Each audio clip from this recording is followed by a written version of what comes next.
এখনও ফুরিয়ে যাননি সাইফুদ্দিন। 6 উইকেট পড়ার পর উইকেটে নামেন। হাতে ছিল প্রায় 10 ওভারের মতো। দরকার ছিল পাওয়ার হিটিং, দ্রুত রান তোলা। সাইফুদ্দিন ঠিক সেই কাজটাই করলেন। সবুজ দলের হয়ে লাল দলের বিপক্ষে প্রস্তুতি ম্যাচে বড় বড় সব শটের পসরা সাজিয়ে দ্রুত রান তুললেন। 4টি 6, 4টি 4-এর মারে মাত্র 38 বলে খেললেন 56 রানের অপরাজিত বিধ্বংসী ইনিংস। বলতেই হয় সবুজ দলের সেরা ইনিংসটাই খেলেছেন সাইফুদ্দিন।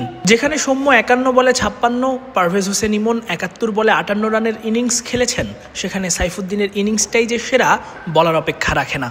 তাই তো 44 ওভারের সময় দলের রান 217 থেকে শেষ পর্যন্ত 50 ওভারে সেটাকে নিয়ে গেছেন 271-এ, যার পুরো কৃতিত্বই সাইফুদ্দিনের।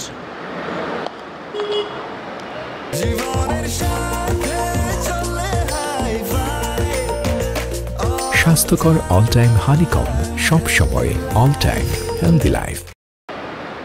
সাইফুদ্দিন তার বাউন্ডারি শুরুটাই করেছেন নাসুমকে স্লগ সুইপে বিশাল এক 6 হাঁকিয়ে। 4 হাঁকানোর শুরুটা পরের বল থেকেই, সুইপ করে গ্যাপ বুঝে 4। লাল দলের সেরা স্পিনার রিশাদকেও ছাড়েননি সাইফুদ্দিন। এবারও সুইপ করে পাওয়ারফুল শটে বাউন্ডারি ছাড়া করেছেন বলটাকে। পেসারদের বেলাতেও মারমুখী ভঙ্গিতে ব্যাটিং করেছেন এই অলরাউন্ডার। মুকিদুল মুগ্ধর বলের লাইন গড়বড় হতেই সাইফুদ্দিন সেটাকে পুল করে 4 হাঁকিয়েছেন। পুরো ইনিংসের সেরা শট বোধ হয় এটাই। এবারও মুগ্ধর বল কাট করে 6, একেবারেই ডিপ পয়েন্টের মাথার উপর দিয়ে হাওয়ায় ভাসা বল বাউন্ডারির বাইরে। পরের বলেও ছাড় দেননি। এবার কাভার এবং মিড অফের মাঝ বরাবর হিট করে দৃষ্টিনন্দর 4 আদায় করে নিয়েছেন। শেষ ওভারে দ্রুত রান তোলাতেও সাইফুদ্দিন সেরাদের মতোই কাজটা করেছেন। সাইফ হাসানের ঝুলিয়ে দেওয়া বল ডিপ মিড অফের ওপর দিয়ে 6। এক বল পরেই আবারও একটি 6 হাঁকিয়েছেন। এবারও একই শট একই জায়গা দিয়ে, কিন্তু ফিল্ডার তাওহিদ হৃদয় দৌড়ে বলের কাছে গিয়েও সাইফুদ্দিনের শটের কাছে হার মেনেছেন।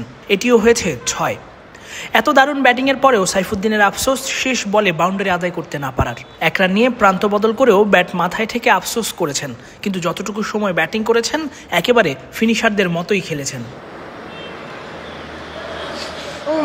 শ্রীলঙ্কার বিপক্ষে ওয়ানডে দল ঘোষণা হয়েছে, সাইফুদ্দিন সেখানে নেই, থাকার কথাও নয়। অনেকদিন ধরেই তিনি জাতীয় দলের বাইরে।